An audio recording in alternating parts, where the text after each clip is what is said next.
Buenas noches a todos. Les doy la bienvenida al curso de fotografía y retoque. Mi nombre es Rocío Montoro González. Sí, el día de hoy vamos a tocar el tema principal para dar la bienvenida al curso. Eh, el curso consta en esta ocasión en dos partes. Primero vamos a hablar acerca de los fundamentos de la fotografía. Bien, antes de empezar, quisiera presentarme. Eh, Actualmente soy fotógrafa independiente. Mi especialidad son en sociales y retratos. Y también trabajo en el área de marketing. Bien, vamos a empezar el tema el día de hoy con los primeros puntos a tratar acerca de los fundamentos. Bien, el primer punto a tocar es la relación entre la fotografía y la luz. Como segundo punto vamos a tratar la fotografía en blanco y negro. Luego, partes y funciones de la cámara, tipos de cámara y trípode. Si tuvieran alguna duda en especial, podrían dejármela en el chat. Cualquier consulta vamos a poder ir resolviéndolas en el camino.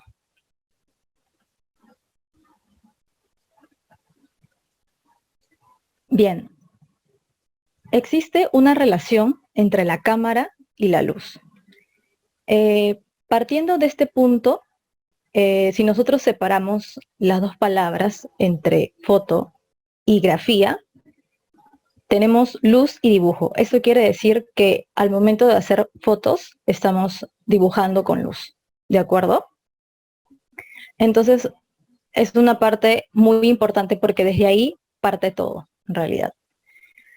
Luego, eh, otro punto a tratar es, sin luz no podemos hacer fotos. Entonces, también necesitamos tener una calidad de luz y cantidad de luz. ¿Qué quiere decir estos dos puntos? Calidad de luz viene a ser eh, el beneficio que esta luz nos da, ¿no? Para nuestro personaje u objeto a fotografiar, ¿no?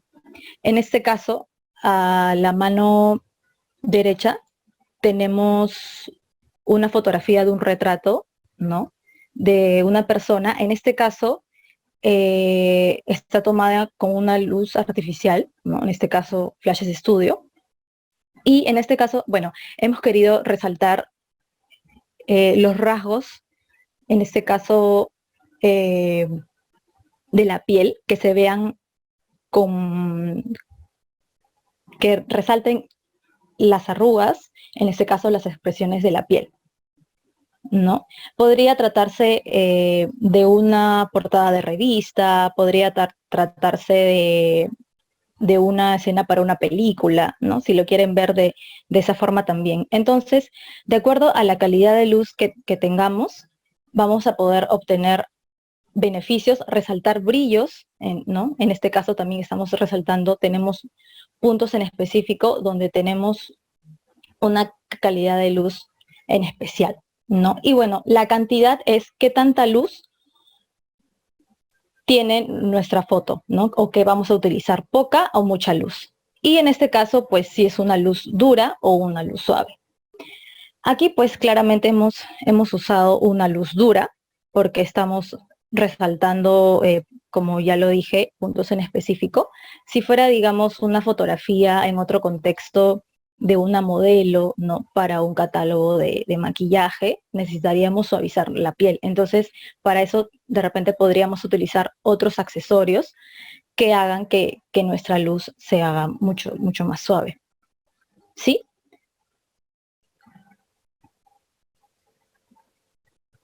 Ahora, vamos a hablar de la fotografía blanco y negro. Bien, los puntos a tratar de la fotografía blanco y negro son los siguientes. Fotografía digital versus fotografía blanco y negro. Luego vamos a explicar por qué la fotografía blanco y negro prioriza al objeto a fotografiar o personaje y los procesos y el revelado en la fotografía blanco y negro. Bien, aquí yo he puesto dos ejemplos.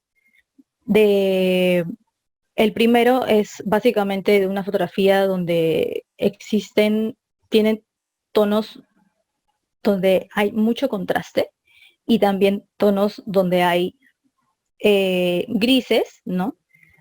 Y altas luces al fondo, ¿no? Si lo pueden ver al final del túnel. Y a mi lado derecho tenemos una foto en realidad donde la escala de grises no tiene tanto contraste, sino más bien sus tonos son, hemos bajado en realidad el contraste al momento del revelado o al momento de tratarlo en postproducción, ¿no? En nuestro revelado de Lightroom, si es que fuera una fotografía digital. Entonces, aquí he puesto yo dos fotografías, una a color y la otra en blanco y negro. ¿Por qué decimos que o tomamos esa decisión de querer fotografiar en blanco y negro y por qué no a color?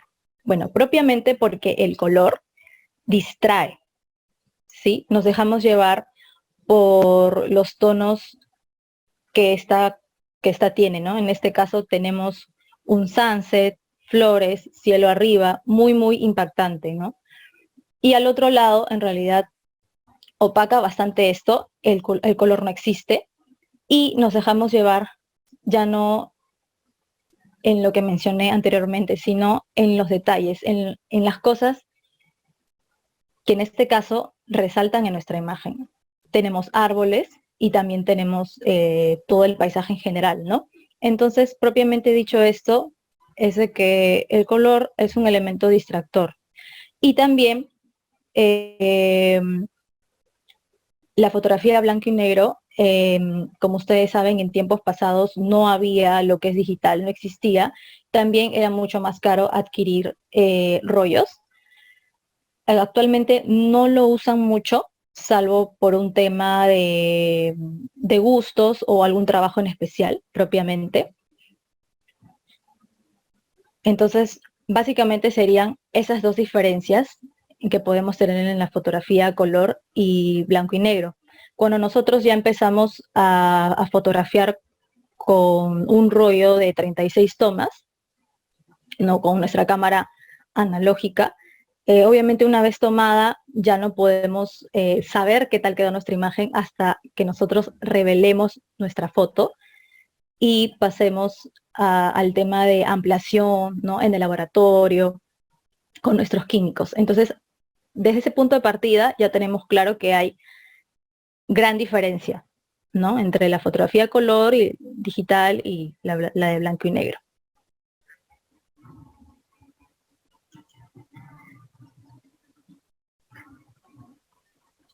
Bien, ahora vamos a pasar al tema de los procesos de revelado. Aquí igualmente tenemos mucho más teoría, que es básicamente la que estuve hablando hace un momento, ¿sí? Cabe resaltar que le damos prioridad al objeto y que a razón de esto, pues necesariamente sí tendríamos que tener nuestro cuarto oscuro para poder tener un cuidado especial e importante al momento de revelar, ¿no? Nuestro rollo. Ahora les voy a dar el pase para cómo saber estos procesos al momento de querer hacerlo. Bien, el primer paso para el revelado es el cargado de nuestro negativo. ¿Qué quiere decir esto? Una vez tomado nuestro rollo de 36 tomas, nos dirigimos al cuarto oscuro. Por ningún motivo tenemos que hacerlo cuando haya luz. Sí, tenemos que tener un lugar acondicionado propiamente para poder hacerlo. Entonces, una vez que estemos en total oscuridad, pasamos a cargar la película en el espiral, ¿no? Hay espirales de plástico y de metal. Usualmente, a lo largo de mi experiencia, yo he utilizado espirales de plástico. Para mí son mucho más fáciles por un tema, como les vengo diciendo, de comodidad. Hay gente que compra el de metal también, lo cual hay que tener bastante cuidado, ¿no? Al momento de colocar el rollo, ya sea el de metal o el de plástico, porque el rollo es muy sensible, la emulsión que tenemos ahí. Entonces tratar de repente tener guantes o no tocarlo con la yema de los dedos, porque también tenemos ahí grasita que se puede impregnar al momento de cargar nuestra película en el espiral. Entonces, una vez realizada esta operación, ya podemos prender nuestra luz. Entonces, lo cargamos en nuestro tanque de revelado, que es otro accesorio que debemos comprar para revelar. Una vez que lo cargamos, ya podemos prender nuestra luz. ¿Sí? Ahora, vamos a hablar el segundo paso sobre el revelador. Luego pasamos a revelarlo. El revelador más utilizado es el D76. Entonces, lo que hacemos es separar en una jarra una parte de químico y diluir la otra parte de agua, ¿no? Entonces, luego de esto, agitamos los primeros 25 segundos y luego cada 5, cada 30, hasta completar el tiempo necesario. Entonces, esto, chicos, depende mucho de la temperatura y del tipo de película. Entonces, en ese caso, va a variar los tiempos. O sea, si yo me compro, por ejemplo, de la marca Ilford, tendrá cierto tiempo al momento de revelar, ¿no? Y bueno, en este caso, ¿cómo elegimos más allá del tipo de marca, ¿no? Que les mencioné? La elegimos por el tipo de asa, ¿no? El tipo de sensibilidad. Entonces, si nosotros hemos tomado con una asa o ISO, bueno, de 100, entonces por ende tenemos que adquirir uno del mismo número, ¿no? Luego de eso, 5 segundos antes de completar el tiempo, botamos el revelador, ¿no? Aunque es preferible no guardarlo, por eso es que usualmente se llega a eliminar, a botar.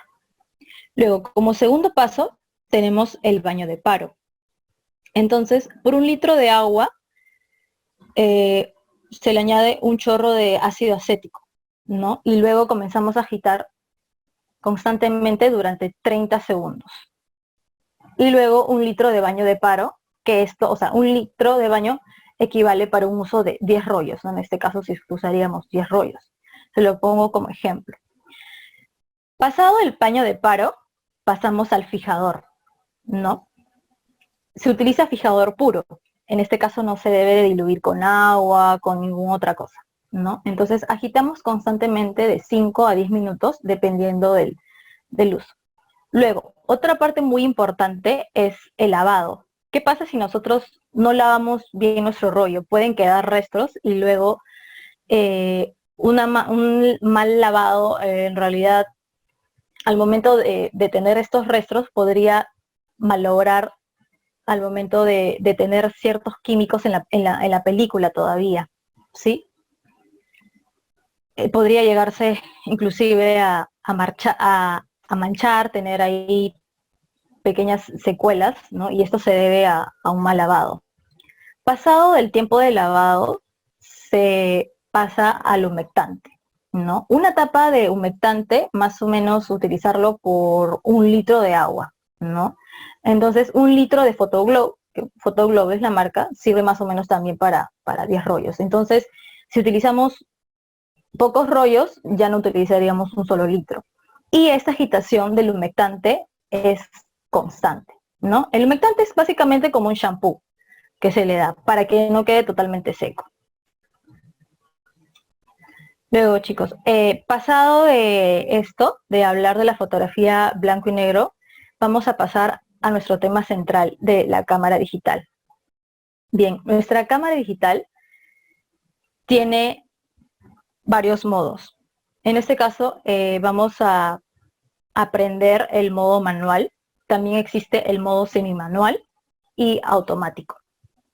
En el modo manual, si nosotros tenemos nuestra cámara a la mano, tenemos que girar nuestra rueda y ponerlo donde dice M. Si tenemos el modo semimanual, que también lo pueden encontrar en la perilla, pueden girar y tenemos en Canon se encuentra el AB y el TB. Uno es para solamente trabajar con el diafragma y el otro es solamente para trabajar con la velocidad. Si solamente quisiéramos trabajar con uno de ellos dos. Y en Nikon y Sony es el A y el S, para que lo tengan en cuenta. En realidad no vamos a tocar mucho el tema de AB y TB ni el AS, ¿no? Sino nos vamos a centrar en el modo manual. Siempre vamos a trabajar ahí. Luego, una vez dicho esto, vamos a conocer las partes y las funciones de la cámara fotográfica. Si me siguen ahí, básicamente la cámara se divide en dos partes, ¿sí? En nuestro objetivo, que es en este caso lo que aparece aquí a la mano derecha, y la caja negra que pertenece al cuerpo. Muchas veces ustedes cuando se dirigen a comprar su cámara, ya sea por internet o tiendas por departamento, usualmente a veces ustedes preguntan por un modelo en especial y se dicen con el cuerpo solo o también sale con el lente, con el objetivo. Entonces, ahí ya ustedes están diferenciando qué significa solamente cuando hablan de cuerpo y cuando solamente hablamos de objetivos, en este caso de lentes. Entonces, si también ustedes tuvieran algunas dudas en específico, al momento de comprar nuestra cámara siempre viene con un manual de instrucciones y si por algún motivo se les pierde, también lo pueden adquirir por internet. Por ejemplo, yo al momento de adquirir mi modelo de cámara, que es, bueno, es una Canon Full Frame, no tenía el manual a la mano y en realidad necesitaba tener ciertas cosas en el manual que me podían proporcionar. Entonces me lo bajé de internet, básicamente coloqué el modelo de la cámara, PDF, y puedes bajártelo con total normalidad. Bien, explicando un poquito más las partes más importantes de las flechas que señalan en rojo. Partiendo del objetivo, tenemos lo que es el anillo de enfoque. Entonces, el anillo de enfoque, si nosotros lo ponemos en modo manual, también vamos a poder girar este anillo, ¿sí? ¿Qué tanto vamos a enfocar o qué no mucho vamos a enfocar? ¿No? Entonces, ahí también hay un botoncito donde podemos hacerlo en foco manual y foco solamente que sea de la cámara, ¿no? AF. Entonces, si nosotros tenemos el control del zoom, de lo que vamos a enfocar, le vamos a dar a AM. Y si queremos que nuestra cámara enfoque, pues le vamos a dar que dice AF. Luego tenemos una parte muy importante que es esta de aquí. Me señala la flecha roja, yo también estoy pulsando con el cursor, que es el anillo de zoom. El anillo de zoom, al momento de hacer un giro, vamos a poder nosotros decirle al lente en qué número me quiero concentrar del zoom para hacer mi fotografía. Si tengo un lente 18-55, que es el básico, si quiero simplemente hacer un retrato muy cercano y ponerle el zoom, paso a girar el anillo de zoom y lo coloco en el 55. Justo aquí, en la flecha blanca, indica los números, así que vamos a poder tenerlo con total normalidad y sin problemas. Luego, ¿para qué sirve este de aquí? El estabilizador de imagen. Bien, Básicamente el estabilizador de imagen es un sistema que reduce las vibraciones. Si nosotros lo activamos, lo ponemos en on, va a ser que al momento que nosotros estemos tomando una foto, nuestra cámara no tiemble mucho. Entonces, para eso sirve. Si es que lo tienen, hay algunos modelos que sí pueden activar esa opción, lo puede colocar. Luego, otra parte importante, ya pasándonos para no demorarnos mucho, en el cuerpo tenemos un espejo, ¿sí? Recuerden, chicos, que las cámaras reflex tienen unas iniciales, que es el DLSRL, que quiere decir Digital Single Lens Reflex. Entonces, solamente como punto de partida para las personas que de repente no sabían qué significaban estas iniciales. Bien, entonces, volviendo al tema del cuerpo de nuestra cámara, que es este de aquí, contiene el flash. Este flash en realidad es un flash que viene por default de la cámara. Usualmente nosotros trabajando profesionalmente vamos a utilizar un flash externo, un speedlight, ¿no? Y colocarlo encima de nuestra cámara. Entonces, de preferencia no usarlo mucho porque se puede llegar a quemar en realidad. Luego tenemos esta perilla de aquí, que es el selector. Entonces, al momento de nosotros querer cambiar nuestro diafragma, nuestra velocidad, inclusive nuestro exposímetro, vamos a tener que hacerlo por aquí. Este es el botón principal del disparador. Es el único botón para poder nosotros tomar nuestra fotografía. Entonces ya conocemos esta parte principal. El botón disparador, el selector, la rueda selectora, para mover nuestros comandos también. Tenemos que tener presionado, recuerden, al momento de seleccionar la parte del diafragma, de la velocidad, que luego se los voy a comentar por partes, ¿no? Entonces, luego de eso tenemos el visor, que se encuentra aquí en este lado, detrás de la cámara, que es una ventanita transparente, básicamente, que nos va a ayudar al momento de saber qué es lo que estamos fotografiando, ¿sí? Y bueno, y aquí tenemos otro botón que es muy importante, que es el ISO, ¿no? Es el selector de sensibilidad. Entonces ya tenemos aquí dos principales partes para que ustedes también puedan explorar y detenerse un poco a saber qué es lo que hay y pertenece en cada punto, ¿no? No sé si hay alguna duda. Entonces es muy importante diferenciar, chicos, que la cámara reflex tiene un espejo, ¿sí? Ahora lo vamos a saber por qué y cómo es que funciona.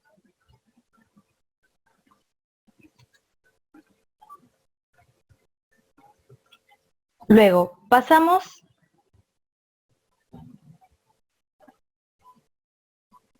a los factores principales e importantes de nuestra cámara. Bien, vamos a hablar acerca de la apertura del diafragma. ¿Qué es el diafragma? Bien, el diafragma básicamente, chicos, determina la cantidad de luz que deja incidir sobre nuestro sensor, ¿sí? Entonces, mientras tengamos una mayor apertura, tendremos una mayor cantidad de luz actuando sobre nuestro sensor.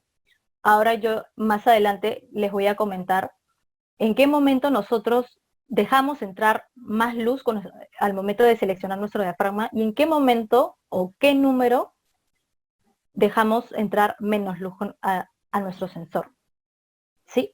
Luego, el obturador básicamente regula el tiempo que actúa la luz sobre nuestro sensor, si fuera una cámara digital, o película sensible si estuviéramos hablando de nuestra cámara analógica. El visor, bueno, que ya lo conocen, es una pequeña ventana donde nosotros nos aproximamos a componer, ¿no? A ver. Y como parte final tenemos el objetivo, que ya lo conocemos, ¿no? Entonces, hay un sinfín de lentes de objetivo. En este caso, uno muy conocido es un 50, ¿sí? Para tomar retratos, ¿no? También entendemos que este objetivo de 50 son lentes luminosos. Ya luego vamos a hablar qué significa todo esto. Luego, vamos a hablar acerca de los tipos de cámaras, ¿sí? Existe las cámaras de visor directo, la cual la persona que va a fotografiar ve y encuadra la escena, ¿sí? O sea, y esto, para tenerlo un poco más claro, ese es un tipo de cámara, que es una Mamiya 7.2, que es una cámara de visor directo. Luego, las cámaras reflex, como ya lo conocen, recuerden que las cámaras reflex incluyen espejos. Aquí tenemos nuestro sensor por dentro, aquí justo lo estoy señalando, y acá está el pentaprisma. Entonces, básicamente la luz entra por aquí, acá tenemos el sol en el gráfico, entra por nuestro objetivo, se dirige a nuestro sensor y rebota al espejo, ¿sí? Entonces, ese es el sistema reflex. Tenemos nuestro lente intercambiable y también tenemos el tema de los espejos. A diferencia de las cámaras mirrorless, que son las que no tienen espejo, ¿no? Que básicamente, como lo señalo en el cursor, del sol ingresa la luz. Entonces, básicamente son cámaras mirrorless que son de alta calidad, que no contienen espejos, entonces la luz pasa directamente al sensor, ¿no? Normalmente estas cámaras, un ejemplo de una marca muy conocida, son Sony, son bastante pequeñas y ligeras en comparación a las DSLR, que son más portátiles también. ¿Sí? Entonces ya sabemos la diferencia entre una cámara reflex y una cámara mirrorless. Y bueno, las cámaras de visor directo. Bueno, otro elemento importante, otro accesorio importante es el trípode. El trípode nos proporciona estabilidad al momento de hacer una toma. La cámara va encima, justo aquí. El trípode tiene una especie de zapata que le vamos a colocar a la cámara. La enroscamos y la ponemos encima. Si me preguntan por marcas, en realidad yo les recomiendo una marca muy buena que utilizo actualmente, que es la marca Manfrotto.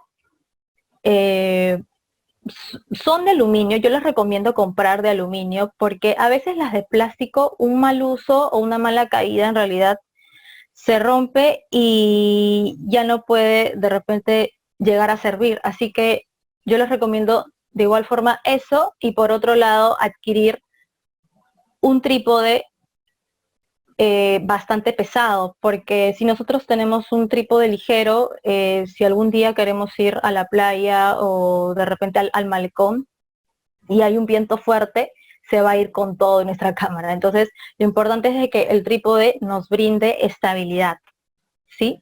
Hay en realidad de todo precio. Yo les recomiendo esta marca, en realidad me gusta bastante. Hay otros trípodes que son más grandes dependiendo del peso de su cámara, o si tienen una cámara de video, ¿no? Propiamente. Entonces, entonces depende mucho del uso que ustedes le den, ¿no?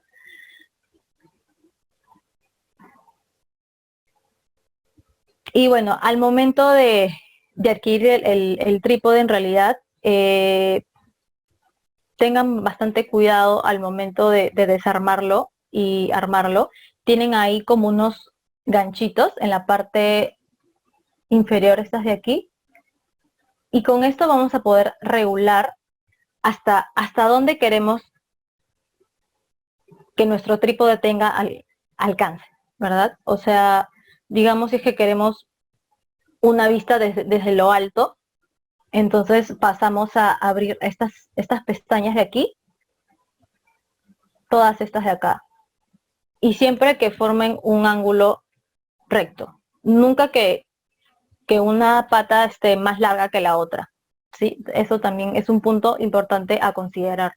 No se olviden. Bueno, ahora sí vamos a pasar al tema central, ya que ahora conocemos un poco más de lo que trata nuestra cámara respectivamente. Vamos a pasar a el control de la exposición. Bien, los puntos a tratar del control de la exposición son los siguientes: rango dinámico, medición de la luz, concepto de exposición, histograma y exposímetro, elemento ISO y el ruido digital, sus diferencias, tiempo de exposición y velocidades, elemento abertura y sistemas de fotometría. Bien, vamos a pasar primero por el tema de rango dinámico. ¿Qué es el rango dinámico? Bueno, vamos a explicarlo de esta manera. Como siempre, ¿no? Andamos rodeados de estas palabras un poco complejas, ¿sí? Pero ahora vamos a explicarlas de una manera más sencilla para que ustedes lo puedan comprender mucho mejor. Digamos que, ¿cuántas veces nos ha pasado que estamos mirando una escena muy bonita? Tenemos un paisaje lindo, con una luz mágica, unos colores preciosos, ¿no? Y bueno, pues en este caso decidimos sacar nuestra cámara para captar esta esencia, ¿verdad? Entonces nos damos cuenta que tenemos un cielo con muchas tonalidades, ¿no? Entonces al momento de que nosotros disparamos y hacemos nuestra foto, nos damos con la sorpresa de que la fotografía y la escena que hemos visto pues no tienen nada que ver.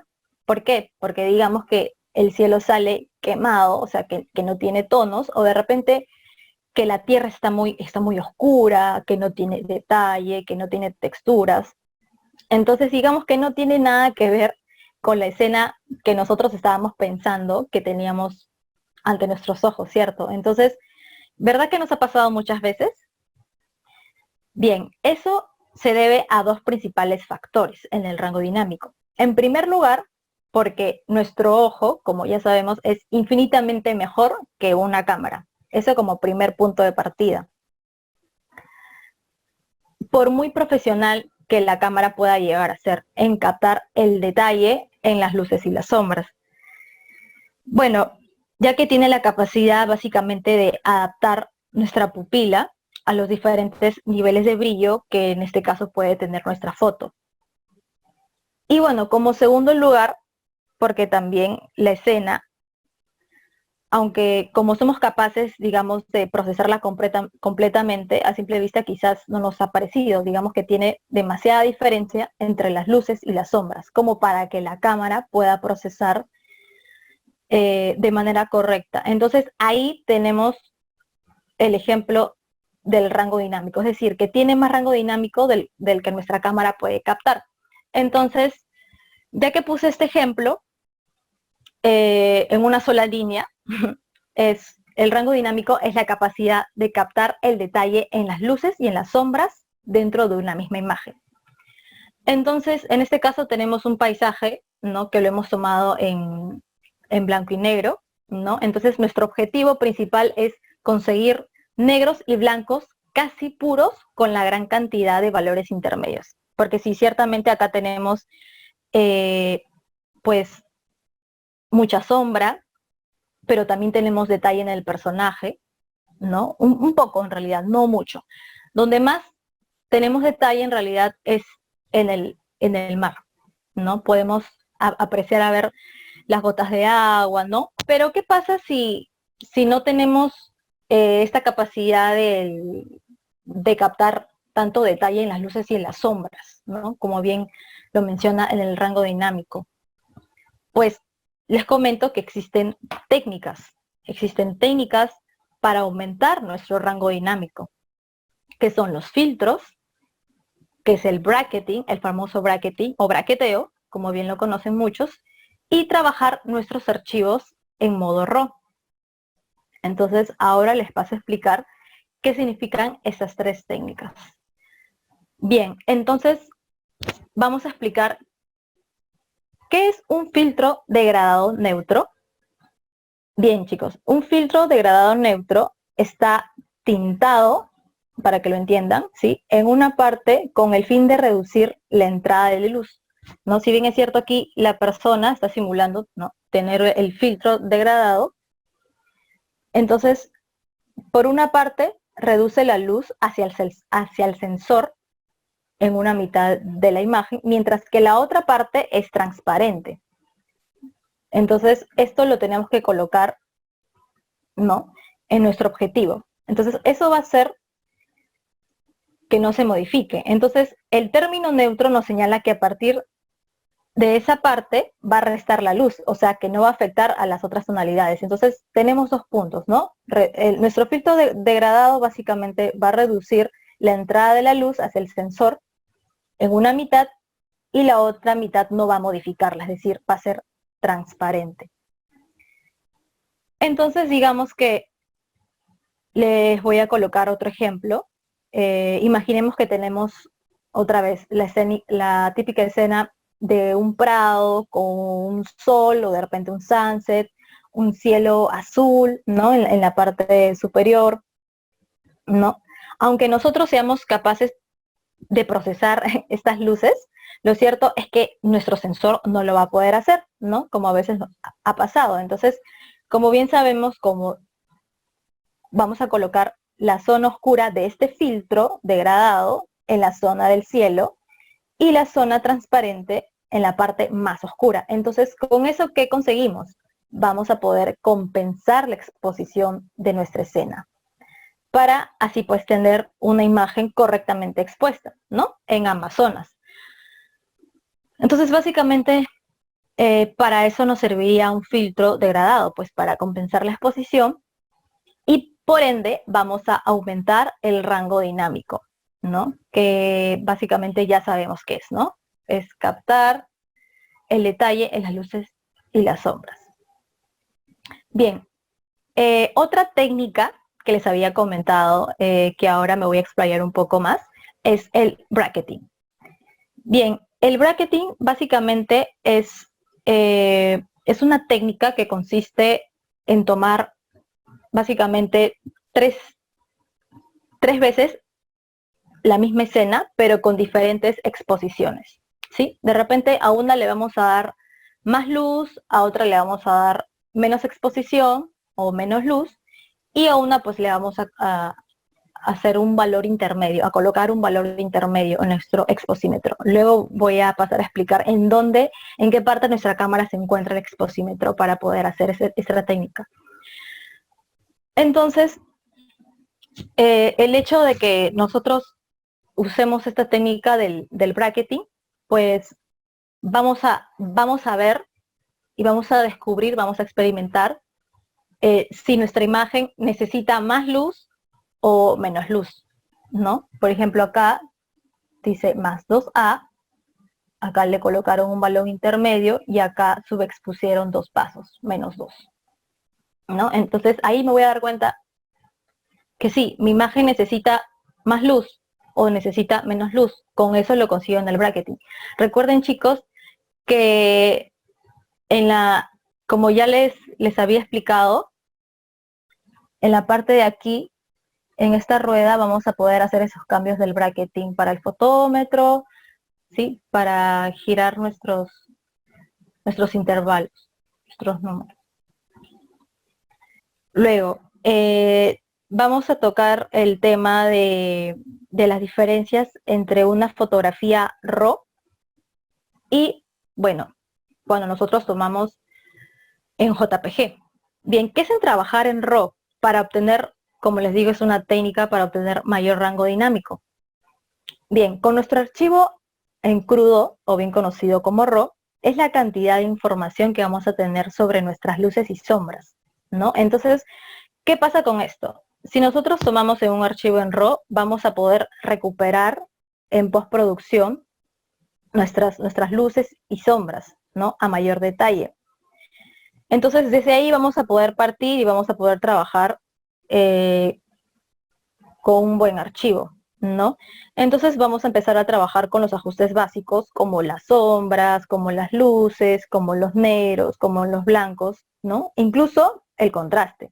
Entonces, con esto, ¿qué les quiero decir, chicos? Que nos va a permitir, el hecho de trabajar con un archivo RAW, nos va a permitir ampliar el rango dinámico de nuestra imagen de forma satisfactoria. Entonces, ya sabemos que si queremos trabajar más adelante, ¿no?, de una forma correcta y profesional, trabajemos en RAW, ¿no?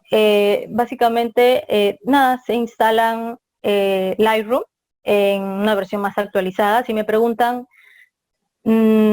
profesora, tengo solamente del año pasado. En realidad, pueden haber algunas diferencias en algunas herramientas más actualizadas que otras, pero sus funciones principales están ahí. Entonces, ya sabemos qué software debemos utilizar para el revelado de nuestras fotografías, ¿no?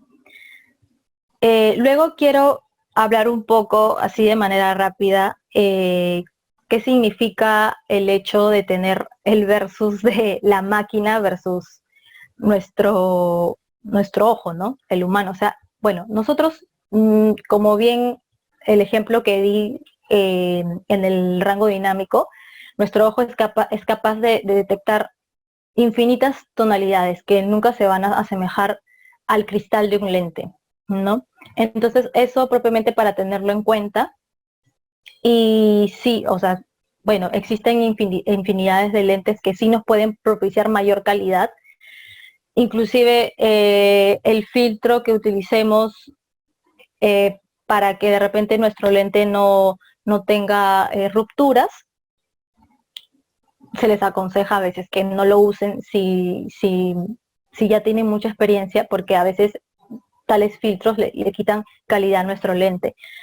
En mi caso yo utilicé un lente que no me quitaba mucha calidad, pero sí le puede restar un poco, ¿no? Entonces tratar de repente no usarlo o usar uno que no les quite mucha calidad, ¿no? Entonces ahí tenemos una diferencia grande, y por más de que ustedes, digamos, quieran tener sus diferencias, pues sí las hay, ¿no? Entonces, para luego hacer una comparación, ¿no? Al momento de lo que vemos a través de nuestros ojos y al momento de hacer nuestras fotografías.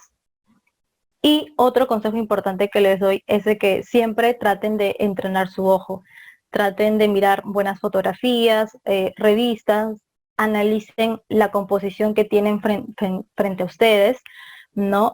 ¿Por qué el fotógrafo hizo esta imagen? ¿Qué es lo que me quiso transmitir con ese concepto? ¿No? Por más que sea un retrato simple o por más que sea, en este caso, como el ejemplo, una fotografía de boda, ¿no? Siempre tienen que buscarle un significado a la foto que vayan a retratar. Eso como un consejo siempre. Luego vamos a pasar al tema de medición, ¿sí? Primero medimos y luego exponemos. Bien, chicos, ahora vamos a tratar el tema del concepto de exposición. Bien, la exposición básicamente es la acción de someter un elemento fotosensible. ¿A qué nos referimos con esto? Pues es la acción de la luz, ¿no? Entonces, como ya lo habíamos hablado, la luz pasa por nuestro sensor y digamos que en esta imagen, en este ejemplo, pues hemos hecho de repente la técnica del bracketing, ¿sí? Tenemos una foto correctamente expuesta, otra foto sobreexpuesta y otra foto subexpuesta. Entonces, ¿qué son estas diferencias, no? Subexposición, donde tenemos esta foto de aquí, donde está más oscura, ¿sí? Representa básicamente la carencia de luz frente a la escena original, ¿sí? En pocas palabras, una foto oscura, como ya lo vengo repitiendo. Luego, una exposición correcta, que es esta de aquí, la fotografía recoge la cantidad apropiada, precisa para representar nuestra escena. Y como tercer ejemplo, tenemos una fotografía sobreexpuesta, que quiere decir, se aprecia pues que hay excesiva luz en nuestra foto, ¿no? Y por ende, pues la foto está muy clara. Entonces, esos son los 3 ejemplos del concepto de exposición para que lo tengan bien en claro. Bien, esta flechita de aquí, la roja, indica dónde se encuentra nuestro fotómetro. ¿Sí? Entonces, al momento de nosotros hacer nuestra fotografía, primero vamos a medir nuestra luz, ¿no? Y luego vamos a exponer y comenzar a cambiar los valores. Entonces, chicos, de aquí vamos a partir. Aquí, bueno, está colocado el fotómetro en el medio, o bien lo llamamos con otras palabras, el fotómetro se encuentra en 0. Aquí pues le damos a +1. Acá ya comenzamos a sobreexponer nuestra imagen. Recuerden que es para el lado derecho. Y aquí pues dimos 2 pasos, donde ya queremos sobreexponer, ¿no? Y bueno, y para el lado izquierdo tenemos el -1 y el -2. Entonces, de aquí ya podemos partir con nuestro exposímetro al momento de querer fotografiar nuestra escena. Bien, vamos a partir ahora con el tema de cómo medir nuestra luz, ¿sí? Entonces, me gustaría que vieran estas 2 escenas, una donde se encuentra esta modelo con el fotómetro y este esquema de luz reflejada con la luz incidente y sus diferencias. Y bueno, este de aquí básicamente es el ejemplo que le estaba comentando en la diapositiva anterior, donde se encuentra el fotómetro en 0, correctamente expuesto. Ahora yo les voy a explicar qué depende de que esté correctamente expuesto o no. Luego aquí, ¿no? Está subexponiendo, está dándole más oscuridad. Y aquí en nuestro exposímetro le hemos dado más luz. Hemos estado sobreexponiendo. Entonces, para comentarles un poco, antes de empezar la explicación, es de que al momento de nosotros tomar la fotografía a nuestro personaje o objeto, el objeto, el personaje refleja una luz. Esa luz que se dirige hacia el sensor, ¿sí? Recuerden que esa luz parte de nuestro sol o de nuestra luz de cuarto, ¿no? Y la luz que viene y apunta a nuestro fotómetro es la luz incidente. Ahora les voy a explicar cuál es la diferencia entre estos dos.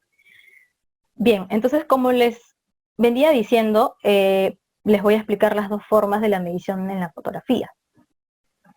Como primero tenemos con el exposímetro de la cámara, que es el método más común y utilizado por la mayoría de fotógrafos, ¿no? Aunque no lo notemos, el fotómetro o exposímetro de nuestra cámara, que ya lo conocemos este de aquí, está constantemente calculando la velocidad de la luz de la escena, que es reflejada. Entonces, ya sabemos en qué consiste la luz reflejada. Hacia el sensor con el fin de ¿qué? Pues de proporcionarnos la información para que podamos ajustar nosotros la exposición de la toma, o bien para ajustarla automáticamente si es que, digamos, utilizamos en modo automático, ¿no? Bueno, recuerden que el exposímetro de nuestra cámara está calibrado para un gris neutro, y eso ahí me quiero detener un momento, porque ¿qué pasa si nosotros utilizamos, como bien lo explicaba, la técnica del bracketing, ¿no? Pero estamos utilizando, nuestro objeto a fotografiar es un polo blanco. En realidad, si nosotros colocamos el exposímetro en el medio, en 0, en realidad no va a salir completamente blanco, va a salir como medio gris, ¿sí? Está correctamente expuesto porque no está ni sobreexpuesto ni subexpuesto, o sea, no tiene ni tanta luz ni poca luz, pero nuestro polo es blanco. Entonces, esto en realidad el exposímetro del medio no va a determinar que esté correctamente expuesto, pero para eso podemos nosotros cambiar nuestros valores y sobreexponerlo un poco más. Y ahí ya nuestro polo podría tener ese blanco que queremos conseguir, ¿cierto? Entonces, según el objeto que sea, o sea, en este caso, como es un tono de polo claro o blanco, ya sea más brillante o más liso, reflejará, ¿no? Como aquí está el ejemplo, reflejará la misma luz de otra forma, ¿no? Entonces, por eso no podemos decir que el exposímetro o el ¿no? acero garantiza una exposición correcta, como les vengo diciendo, ¿no? ¿Y qué pasa cuando utilizamos el fotómetro? ¿No? Mayormente los fotógrafos lo utilizan, o bien conocido como el fotómetro de mano, lo utilizan con la luz incidente, ¿sí? Los fotómetros de mano son, bueno, pues utilizados por fotógrafos profesionales, ya que este fotómetro nos da una medición más precisa, ¿no? También el costo es un poco elevado en realidad, y en su mayoría para medir tanto la luz que incide de un determinado objeto, ¿no? Que es la luz que le llega, ¿no? Como le ven diciendo, que le llega en este caso a la modelo,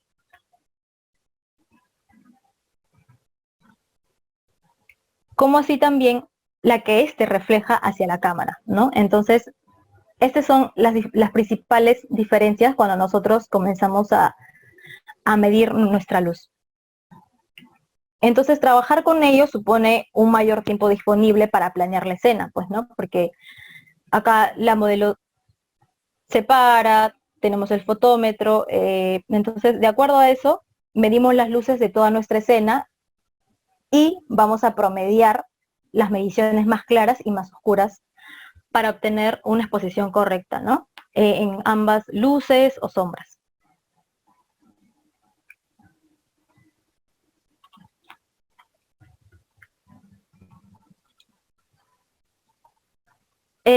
Luego vamos a pasar al tema principal del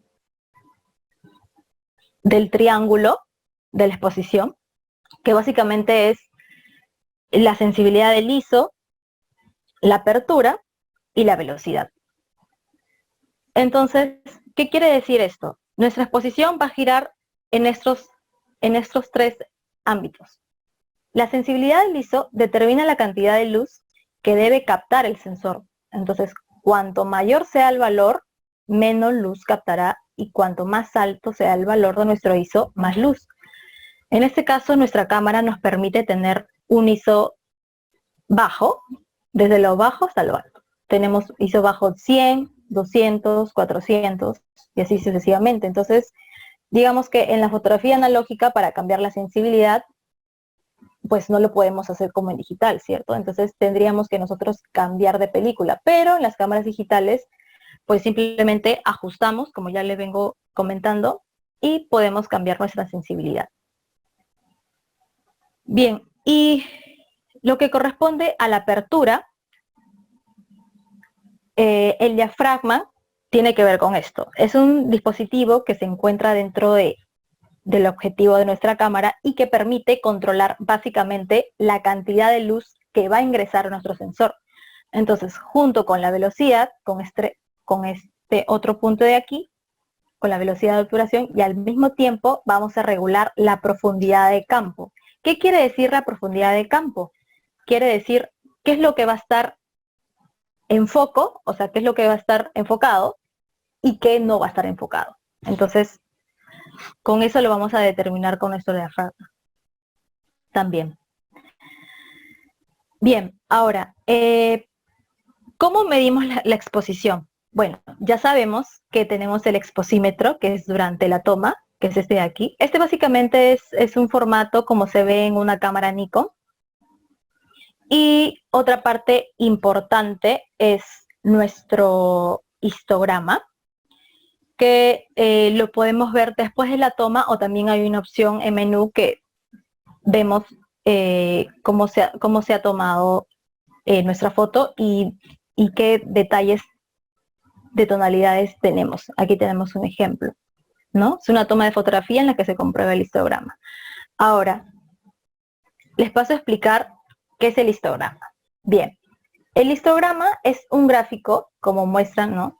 En este caso tenemos la distribución de tonos desde los blancos, que es este de aquí, representan las altas luces, los tonos medios, las sombras y llegando hasta los negros. Todo esto es información, es el número de píxeles, ¿no? Entonces, básicamente, ya sean grises o no, ¿no? Tenemos los colores RGB, que es azul, rojo y verde, de acuerdo al rango dinámico que es capaz de capturar nuestra cámara, ¿sí? Entonces, con el histograma podremos observar la cantidad de píxeles claros, como los blancos, o medios tonos oscuros que hay en nuestra foto, ¿no? Y podemos ver cómo hemos expuesto también, ¿no? Entonces, una fotografía está correctamente expuesta cuando se aprovecha al máximo a la capacidad de nuestro sensor para capturar estos tonos, ¿sí? Entonces, esto es cuando no solo no quedan partes fuera del rango que es capaz de captar nuestra cámara, ¿no? Sino que también cuando el histograma está lo más pegado al borde derecho posible, o sea, sin llegar a perder información, ¿no? Entonces, aquí tenemos un ejemplo de una misma fotografía con sus respectivos histogramas. Una foto en el medio que es correctamente expuesta, colocada con el fotómetro en 0, luego una foto sobreexpuesta y una foto subexpuesta.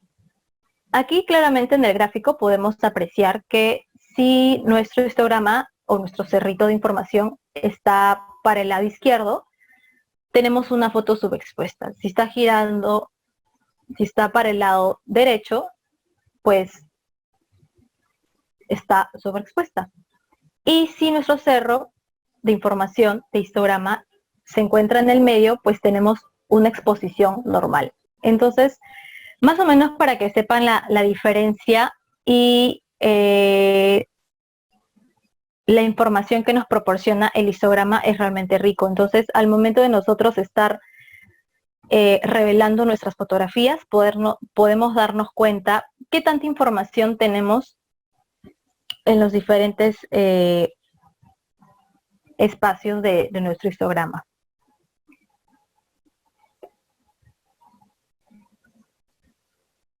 Bien, ahora vamos a pasar al tema del ISO. Si bien es cierto, como les venía comentando, el ISO es la sensibilidad. Entonces, el ISO va a marcar la diferencia de la cantidad de luz que vamos a necesitar en nuestra cámara para hacer nuestras fotos, ¿no?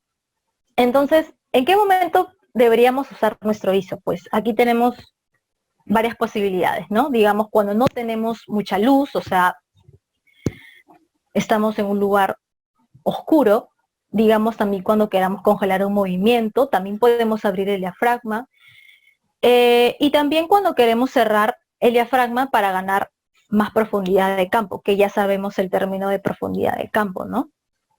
Y cuando queremos, digamos, otro ejemplo es sacar más detalles a nuestra fotografía en donde se encuentran estrellas, ¿no? En una noche oscura. También por ahí tenemos estos diferentes puntos para por qué usar el ISO. Es importante hacer, como les venía diciendo, una compensación que ahora les voy a explicar un poquito mejor. La diferencia entre el ISO y el ASA es que, bueno, como ya lo venía diciendo anteriormente, el ASA probablemente se usa cuando tenemos una fotografía utilizada con un rollo, ¿no? Película, emulsión sensible, y el ISO lo utilizamos en cámaras digitales. Aquí tenemos ejemplos, estos 6 ejemplos de ISO. a menor ISO, o sea, cuando utilicemos ISO 100, vamos a tener menos ruido digital. Ahora les voy a explicar por qué aparece el ruido en nuestra fotografía. Luego, si nosotros seguimos aumentando ISO 200, ISO 400, ISO 800, ISO 1000, vamos a aumentar, si bien es cierto, sí, más sensibilidad, vamos a tener más luz, pero esto va a ocasionarnos más ruido. Entonces, aquí pues tenemos claramente las diferencias de ISO y cómo esto afecta a nuestra imagen, ¿no? Dependiendo también del tipo de cámara, digamos, si tenemos una cámara, por ejemplo, yo cuando utilizo mi cámara full frame, en un ISO alto, en realidad no tendría por qué tener miedo, ¿no? Porque los cristales son mucho más finos y no me va a dar tanto ruido digital a que si utilizamos otra cámara distinta que no tenga esa propiedad de garantizarnos menos ruido, ¿no? Pero en realidad es totalmente normal que aparezca, inclusive en postproducción le podemos quitar el ruido, o sea, hay una opción en Photoshop para los que desconocen para disminuir el ruido. ¿Qué tanto y qué mucho? Hay un rango, con un slider podemos jugar y bajarle el ruido digital a nuestras fotos en postproducción. En realidad, eh, hay fotógrafos también que lo utilizan por un tema de estilo, ¿no? Que quieren que sus ruidos se vean con ruido, en este caso se utilizaría en una película rollo que tenga más grano, ¿sí? Y bueno, como ya les venía explicando, las causas del ISO, pues es cuando utilizamos el ISO alto, también cuando llegamos a utilizar tiempos en exposición alta, ¿no? Y bueno, vamos a tocar otro tema a profundidad acerca de la apertura del diafragma. Bien, acá tenemos los diferentes tipos de diafragma. Recuerden que para identificar nuestro diafragma es la letra F, ¿sí? Mientras nosotros tengamos un diafragma más abierto, recuerden que va a entrar más luz a nuestra cámara, ¿no? Un ejemplo es el 1.8, el 2.8, el 4.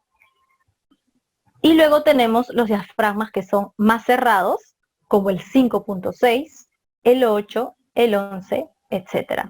Les pongo un ejemplo muy sencillo para que podamos entender un poquito más en qué consiste el diafragma.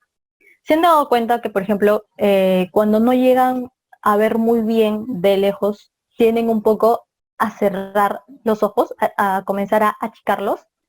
Ya, lo mismo funciona para el diafragma. Si nosotros queremos una mayor profundidad de campo, o sea, que todo se vea nítido, que todo esté en foco,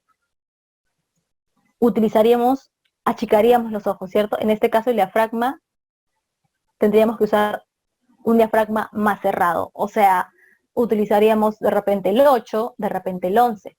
Recuerden que ahí le estamos quitando menos luz, pero nos estamos garantizando de que tenga profundidad de campo, ¿no? Y para otro ejemplo, cuando queramos utilizar el estilo bokeh, el famoso bokeh, ¿no? Que se ven las luces desenfocadas por atrás, ¿no? El efecto bokeh, utilizaríamos un diafragma abierto, 2.8, 1.8 para garantizar desenfoque, ¿no? Haríamos foco a nuestra persona retratada y si utilizamos el 1.8, pues lo que sale posteriormente atrás de nuestro personaje saldría desenfocado. Entonces, mientras utilicemos un diafragma mucho más abierto, podemos conseguir esto. Bien, entonces básicamente aquí tenemos toda la regla de la apertura del diafragma, ¿no? Entonces aquí está un ejemplo mucho más claro en gráficos de lo que les estaba comentando hace un segundo, ¿no? del ejemplo del bokeh, ¿no? Entonces, si nos centramos aquí en el medio, mientras tengamos un diafragma cerrado, 8, 11, 16, 22, 32 en nuestra cámara, nos va a garantizar una escena más nítida. Pero recuerden que le estamos restando luz. Para eso nosotros compensamos con nuestro ISO, con nuestra velocidad. Luego les voy a explicar cómo poder manejar nuestra velocidad también. Y recuerden que con nuestro, si es que utilizamos un diafragma, con nuestro diafragma abierto, vamos a garantizar más luz y que también se vea borroso, o sea, que tengamos menos profundidad de campo. Bien, entonces aquí está básicamente la regla de las velocidades de exposición. Tenemos una regla en realidad bastante amplia que podemos jugar en nuestra cámara. Esta B de aquí significa bulb, ¿no? Para exposiciones largas. Digamos que queremos utilizarlo, me voy a correr un poquito para que vean aquí está. Digamos cuando queremos ir a la Costa Verde, ¿no? Y queremos hacer este tipo de fotografía, pues utilizaríamos un diafragma cerrado para tener mayor nitidez. Es por eso que también el foco de aquí, de nuestro poste de luz, se ve como una estrella, ¿no? Ha cerrado el diafragma, de repente ahí estaríamos utilizando un diafragma 11, ¿no? Aproximadamente. Y hemos utilizado una velocidad lenta. O sea, en nuestra cámara le hemos puesto 30 segundos, o en bulb, si lo mantenemos presionado. Es esta B de aquí, bulb. Entonces acá tenemos los segundos. 30, 15, 8, 4, 2, ¿no? ¿Y qué pasa si queremos hacer una captura rápida, una velocidad alta, para hacer un deporte, digamos, cuando nos encontramos corriendo, ¿no? Aquí tenemos, por ejemplo, a un personaje que se encuentra corriendo con la bicicleta, a más no poder pedaleando, pues la tendríamos que tomar en 1/1000, en 1/2000. Ya a partir de esta cifra empezamos a congelar. Si me preguntan, quiero fotografiarle a una persona que se encuentra de pie, pero esa persona también respira, también parpadea. Por más que le digamos no parpadee, o sea, en el sentido de que puede esta persona cerrar los ojos, y si utilizamos una velocidad 1/30, 1/15, va a salir mal nuestra fotografía. Tenemos que empezar a congelar. Entonces utilizaríamos para un retrato simple 1/25, 1/100. Si queremos el efecto barrido, que es este de aquí, lo que señala la flecha blanca, utilizaríamos ya bajos segundos, ¿no? Como ya los veníamos diciendo. 2, 4, 1/. Desde aquí ya empezamos, desde el 1/70 ya empezamos a nosotros a bajar nuestra velocidad, ¿no? Y más o menos este es el tiempo de exposición por cada intervalo. Igual aquí, cuando queremos obtener una velocidad rápida, ¿no? Queremos congelar cuando alguien, digamos, tira una fresa en nuestro jugo, en nuestra leche, utilizaríamos también una velocidad alta, ¿no? 1/1000, 1/500, ya para empezar a nosotros a congelar.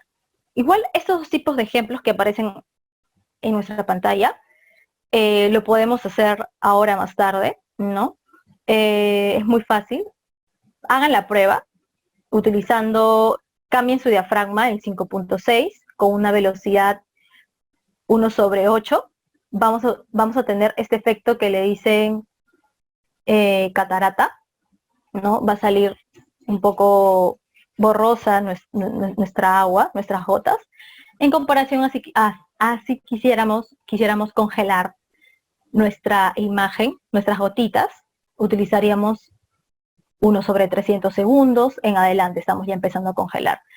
Y le aumentamos también nuestro ISO para ganar luz. Recuerden que mientras más velocidad estemos utilizando, digamos, cuando empecemos a congelar, ciertamente, 1/1000, de 100 para arriba, de 60 para arriba, le estamos restando luz, entonces tenemos que compensar con nuestro ISO. Le tenemos que dar más luz ahí. Entonces, igual aquí abajo en el ejemplo, donde queremos congelar a alguien que mueve agitadamente su cabello, ¿no? De igual manera, si queremos que se vea borroso, utilizamos ya a partir de los segundos. Y bueno, aquí tenemos otro ejemplo de objetos. Propiamente aquí para el lado derecho, como les venía explicando también, el efecto bokeh lo hemos utilizado con un diafragma abierto, con 1.4. En comparación, si queremos que se vea todo nítido, utilizaríamos un diafragma cerrado a partir de 8, 11, en este caso utilizaron el 1/16. Y bueno, aquí en retratos básicamente vemos la diferencia utilizando un diafragma abierto 1.4, como les venía diciendo, ¿no? El fondo sale desenfocado, nuestro punto de enfoque es siempre en los ojos o en la nariz, ya tenemos ahí a nuestro personaje enfocado. Y acá pues hemos querido darle la vuelta y hemos querido que salga todo nítido. Hemos utilizado un diafragma cerrado, 16. Y bueno, aquí tenemos una misma escena en realidad. Una foto a la mitad se encuentra con un diafragma abierto, ¿no? Y aquí a la izquierda tenemos la misma fotografía tomada con un diafragma cerrado, 32 en este caso. Entonces aquí podemos ver claramente las diferencias en una sola imagen, utilizando un diafragma cerrado a mi izquierda y un diafragma abierto, que indica ahí el número 5. Entonces les hago yo a ustedes esta pregunta. ¿Con qué diafragma creen que tomaron esta fotografía? ¿Con un diafragma abierto? O sea, estamos hablando de 5.6, de 1.4, o lo hemos tomado con un diafragma cerrado, 16, 32. Pues, como ya lo veníamos comentando, para obtener esta fotografía hemos tenido que utilizar, la respuesta es, hemos tenido que utilizar un diafragma abierto, ¿no? En este caso, nuestro elemento, lo que aparece en el medio, está hacia adelante, está un poquito más hacia adelante, y también hace que nuestra profundidad de campo de estos dos cristales de aquí, de las botellitas, se encuentran un poco más desenfocadas porque no están a la misma altura también, si se dan cuenta. Aquí hay una pequeña distancia.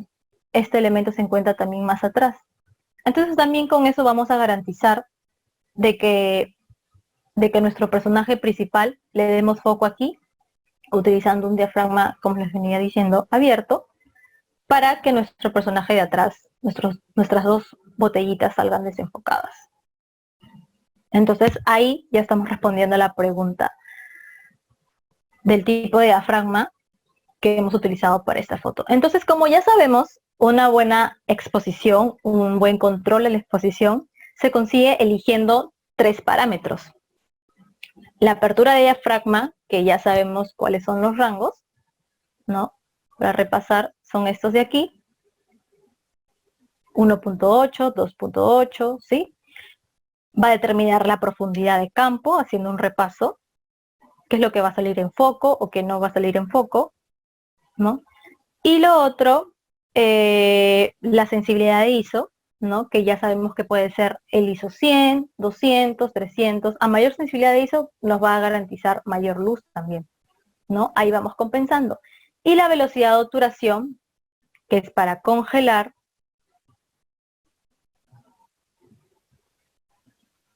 Aquí tenemos nuestros valores, ¿sí? Cuando utilicemos segundos ya sabemos que no vamos a poder congelar nuestra imagen, en comparación a que si utilizáramos estos parámetros de aquí, a estos números de acá, 1/15, 30, ¿no? Vamos subiendo cada vez más nuestra velocidad. Depende en realidad para nuestro propósito.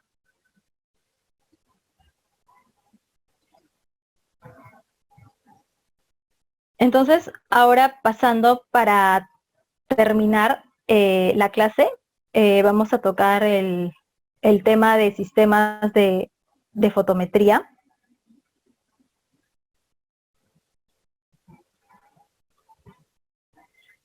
Los sistemas de fotometría son los modos de medición de la luz en nuestras cámaras reflex.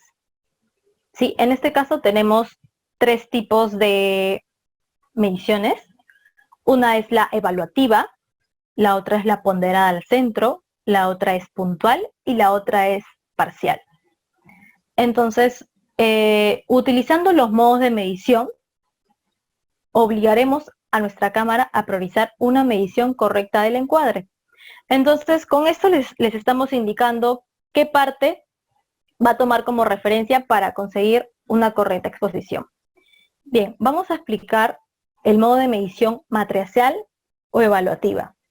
Bien, chicos, este es un modo más fácil de usar en realidad y generalmente se usa para decirle a la cámara, mira, acá calcula los distintos niveles de luz de todo el encuadre, sácame una medida en general y con eso recoge todos los datos, calcula más o menos la media y con eso define una exposición correcta para nuestra foto. Entonces, ¿para qué tipo de situaciones es mejor utilizar la medición matricial? Toda foto en la que no haya, digamos, ningún elemento excesivamente con mucha luz ni demasiado oscuro. O sea, digamos que aquí en el ejemplo que coloqué es un paisaje, es una carretera, pero no hay tonos con altas luces reventando o tampoco hay demasiada sombra. Entonces, para eso le podríamos decir a nuestra cámara, mira, quiero que lo empieces a tomar en modo medición matricial o evaluativa.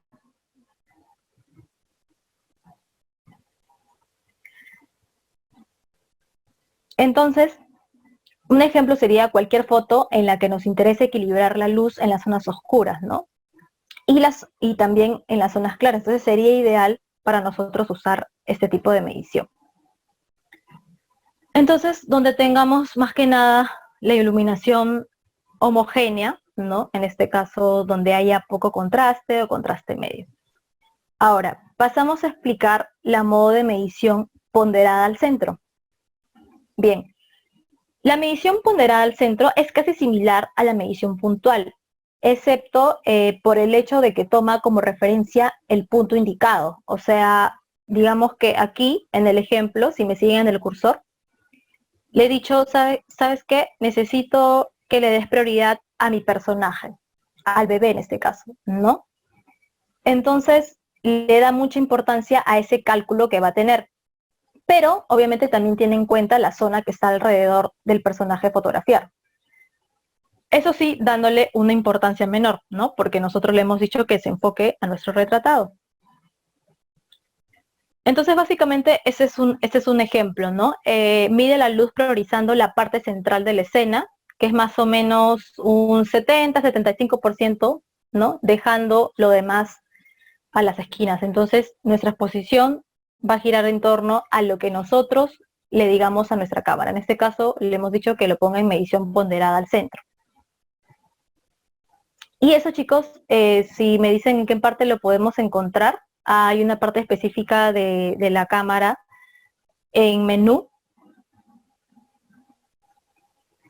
Luego aquí, el modo de medición puntual mide un punto concreto de la escena. En este caso, una pequeña porción, ¿no? Que normalmente equivaldría al 5% del marco de la foto. ¿En qué momento utilizaríamos nosotros un modo de medición puntual? Pues básicamente cuando tengamos una foto en alto contraste, digamos que nos encontramos en un escenario, como en el ejemplo, de una persona en el teatro, donde todo se encuentra oscuro y solamente hay una luz en el teatro que le enfoca a ella. Entonces, en este caso, nos corresponde usar el modo de medición puntual, ¿no?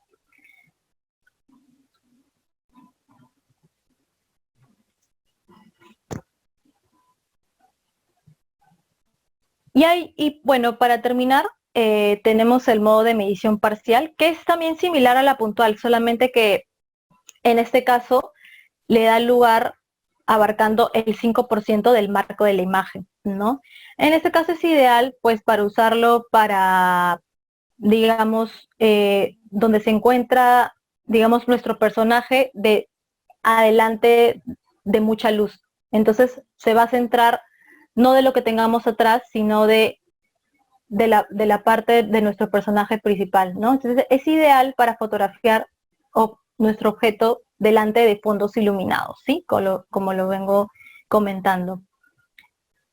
Entonces solamente abarca un 5%, ¿no? Y más que todo sería para este tipo de fotografías. Entonces está bueno que lo utilicemos para un retrato contraluz, ¿no? Digamos una persona que se encuentra en la ventana, ¿no? Que le cae un rayo de luz, pero por ahí solamente le decimos a la cámara, oye, solamente quiero que me enfoques bien al sujeto sin que la luz queme el resto de la escena. Por eso es que consideramos que el modo parcial es una buena opción. Bueno, chicos, hasta acá hemos llegado con la clase. Espero que les haya gustado. Cualquier duda o consulta me la pueden dejar en el chat. No sé si ahí tenemos algunas consultas.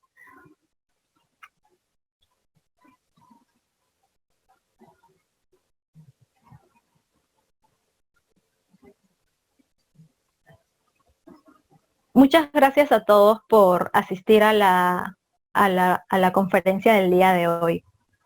Esperamos encontrarnos en la próxima clase.